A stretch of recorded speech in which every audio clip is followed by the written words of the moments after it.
नमस्कार मित्रांनो, मी आहे अशोक गजबिये आणि आपण पाहत आहात अशोक JKB। मित्रांनो, सध्या आपल्या भारतामध्ये विधानसभेच्या निवडणुका लवकरच सुरू होणार आहेत आणि त्यानिमित्ताने वेगवेगळ्या पक्षाचे लोक प्रचारासाठी ठिकठिकाणी प्रचार सभा घेत आहेत। अशामध्येच आमचे पंतप्रधान मोदी साहेब हे हरियाणामध्ये कुरुक्षेत्र या ठिकाणी सभा घेत होते आणि या सभेमध्ये त्यांनी काँग्रेस पक्ष हा तर शहरी नक्षलवादाचे नवे स्वरूप अशा प्रकारची टिप्पणी त्यांनी आपल्या भाषणामध्ये केलेली आहे। सध्या काँग्रेस पक्षावर ते कडाडून टीका करत आहेत।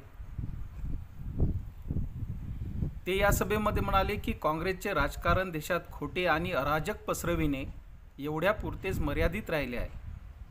आज काँग्रेस शहरी नक्षलवादाचे नवे स्वरूप बनला आहे, अशी टीका पंतप्रधान मोदी यांनी केलेली आहे। मित्रांनो, मी काँग्रेस पक्षाचा किंवा BJPचा या दोन्ही पक्षाचा नाही, मला या पक्षाशी काही घेणं देणं नाही, परंतु एखाद्या पक्षाविषयी सतत खोट्या गोष्टी पसरविणे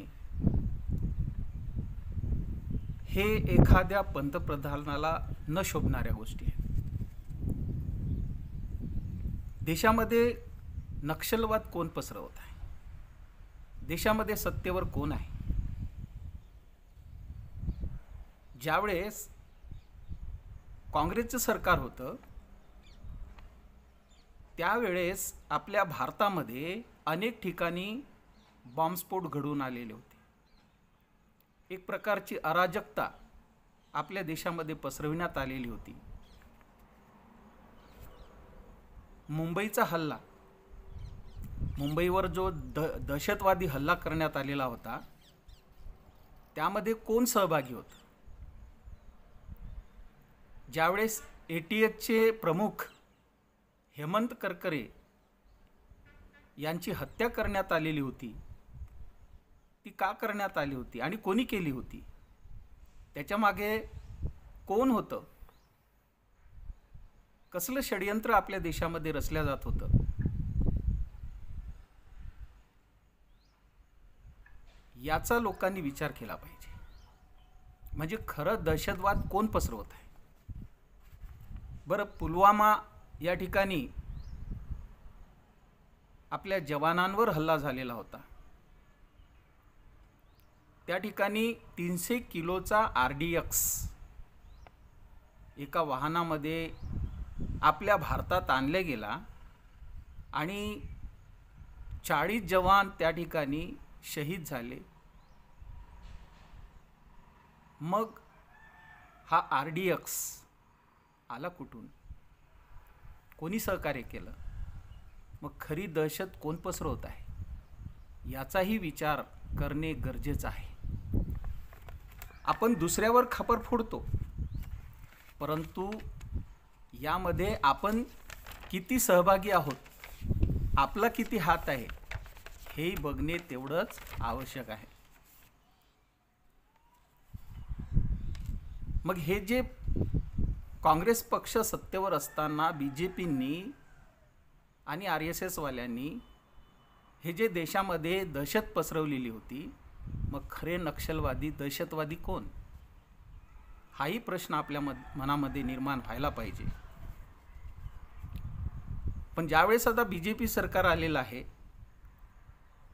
सत्तेवर आहे, तेव्हापासून काँग्रेसनं देशामध्ये कुठे एखादा बॉम्बस्फोट केला का? कुठे दहशतवादी कारवाया केल्या का? याचा लोकांनी पडताळा करणं आवश्यक आहे। मग मोदींनी काही म्हणावं आणि लोकांनी टाळ्या वाजवाव्या, मग ते कितीही खोटं बोलत आपण त्यांचा उदो करावा, हे कितपत योग्य आहे? हा जनतेनं विचार करणे गरजेचं आहे। आज देशामध्ये जी अराजकता निर्माण झालेली आहे, धार्मिक अराजकता, हिंदू मुस्लिम अशा प्रकारचा जो भेदाभेद, जो धर्माधर्मामध्ये वाद तंटा कुणी निर्माण केलेला आहे, मग खरे नक्षलवादी कोण, खरे दहशतवादी कोण? देशाची शांतता बिघडवण्याचं काम कोण करत आहे, याचा लोकांनी सखोल विचार करणं गरजेचं आहे. पुन्हा या काँग्रेस पक्षावर भ्रष्टाचारी काँग्रेस म्हणून ठपका ठेवलेला आहे. मान्य आहे, काँग्रेस काही धुतल्या तांदळासारखी शुद्ध नाही आहे. त्याही काळात भ्रष्टाचार केला, काँग्रेसने खूप मोठ्या प्रमाणात भ्रष्टाचार केला. परंतु या भ्रष्टाचारामध्ये BJP कुठे मागे आहे? सर्वात जास्त भ्रष्ट जर पक्ष कोणता असेल तर तो आजच्या घडीला BJP आहे. देशाचा पैसा लुटून नेणारे कोण आहेत? कोणत्या पक्षाचे लोक आहेत? आणि ज्यांनी या देशाला लुटलं त्यांना सहकार्य कोण करत आहे? मग भ्रष्टाचारी कोण, हाही आपण विचार केला पाहिजे. राजकीय दहशत कोण पसरवत आहे आपल्या देशामध्ये? पैसे देऊन, ईडीचा धाक दाखवून अनेक पक्ष फोडले, लोकांना विनाकारण जेलमध्ये टाकल्या गेलं. मग ही दहशत कोण पसरवत आहे? आजही लोकांच्या मनामध्ये दहशत आहे, ईडीची दहशत. जे राजकारणी लोक आहेत ते ईडीला घाबरतात. मग ही दहशत कोण पसरवली? मग खरे दहशतवादी नक्षलवादी कोण आहेत? याचा सखोल विचार व्हावा, लोकांनी याचा विचार करावा आणि लोकांनी खरं जागृत होणं गरजेचं आहे. लोकांनी याचा विचार केला पाहिजे. जर हा व्हिडिओ आवडल्यास लाईक करा, शेअर करा. धन्यवाद.